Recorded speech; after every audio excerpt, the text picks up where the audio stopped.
In this lesson, I would be discussing about the energy of nuclear reactions.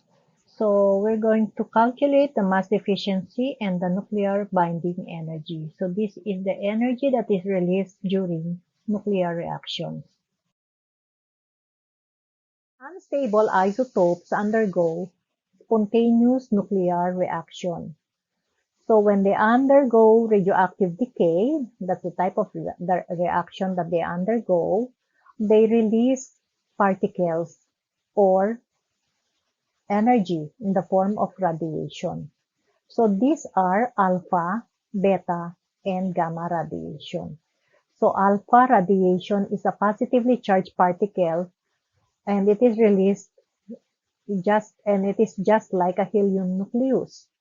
Beta radiation is negatively charged particles and it looks like an electron. It has properties just like that of electrons. While gamma is not a particle, it is a high energy wave and it is highly energetic. The type of nuclear reaction or radioactive decay can be determined and affected by the position of an isotope in the band of stability. So unstable isotopes decay so that the daughter enters the peninsula of stability. So unstable isotopes may be lying above the band of stability or beneath the band of stability. So they undergo decay. The type of particle that they release depends on whether they would be wanting more neutrons or more protons. So elements with atomic number greater than 83 most decay by alpha emission. So alpha is the heavier radioactive particle released during decay. Elements with atomic numbers less than 83, you can use the periodic table to determine whether an isotope is too heavy compared to what is in the periodic table's atomic masses or too light and hence its mode of decay.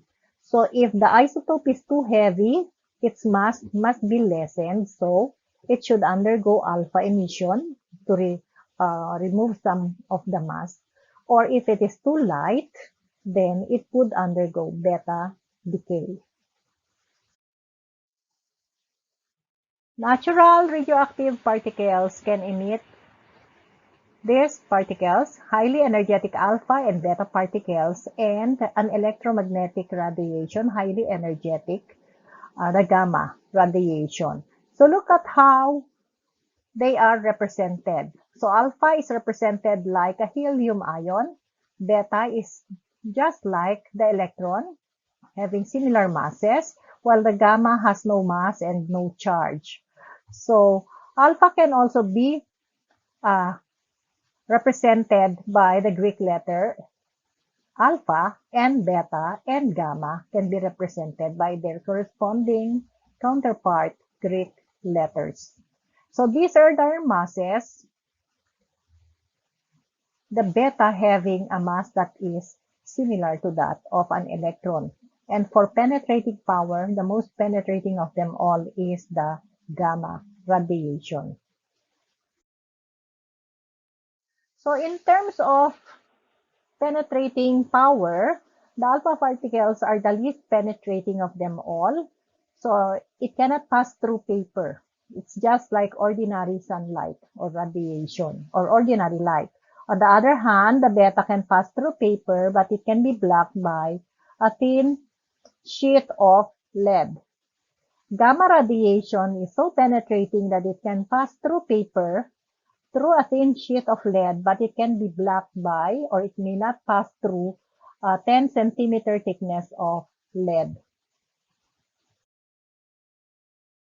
So for alpha decay, this happens to nucleus that are too large. That means to say there are plenty of protons and neutrons in the nucleus. So the nucleus is too large for the strong force to hold it together. So an alpha particle is emitted. So the alpha particle is heavy. It has a mass number equal to 4 and a charge that is equal to positive 2. So in effect, the daughter isotope would be having 2 fewer protons and 2 fewer neutrons than the parent isotope.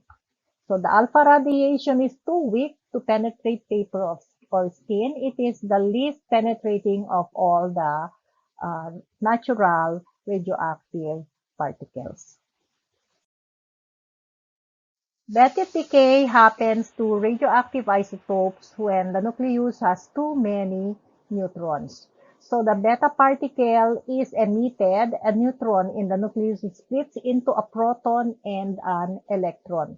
So there's no change in the number of nucleons in the nucleus because a neutron is simply converted into a proton. But there's going to be an effect in the atomic number of the element that is produced. Gamma radiation is a high energy electromagnetic radiation. So it's not a particle, so it doesn't affect the particles inside the nucleus. So when the nucleus has too much energy, it can give off very high energy waves of light, and the contents of the nucleus or the nucleons is not changed. So after the energy is released, the nucleus goes down from the excited state to the ground state. Electron capture happens when a nucleus has too few neutrons. So in the process, an electron going near the nucleus is captured by the unstable nucleus. So it falls into the nucleus, it unites with a proton to form a neutron. So in this process, there is no change in the number of nucleons because a proton is simply converted into a neutron. The electrons cascade in to fill in for the missing electron. So there's no problem with the number of electrons in an atom. So the daughter nucleus has one more neutron and one fewer proton than the parent. So the effect is on the atomic number. Positron emission or beta plus decay. A positron is a positive electron. It is a counterpart of an electron or an antimatter. It is a subtype of radioactive decay called beta decay, in which the proton inside a radionuclide nucleus is converted into a neutron while releasing a positron and an electron neutrino. So the positron is an antimatter or anti-electron. It has a positive charge but a mass that is the same as that of the electron. So this is a particle that is formed during nuclear reactions. So to summarize our discussion, these are what happens during radioactive decay. If the nucleus is too large, then alpha particles are going to be emitted. The symbol for alpha is given here, and the resulting daughter isotope would be having 2 less atomic number and 4 less mass number. So for isotopes having too many neutrons in the nucleus, the decay it undergoes is beta decay. Beta is represented just like an electron. The atomic number increases by 1 while the mass number stays the same. And when there's too much energy, it's gamma emission that takes care of that. So these are the formulas that we can follow when we write nuclear reactions. Take note that we balance the numbers above and the numbers below for every type of nuclear reaction that is being represented. So nuclear reactions may not just be a single step process like the way we represent alpha, beta, gamma, positron reactions. It's not just there are some nuclear reactions that are not carried out by single reactions like that. So decay series, we refer to them as decay series. So it is a series of elements are produced from a successive emission of alpha and beta particles. So this happens for isotopes that are very, very unstable and have large number of protons and neutrons in their nucleus. So what are these isotopes?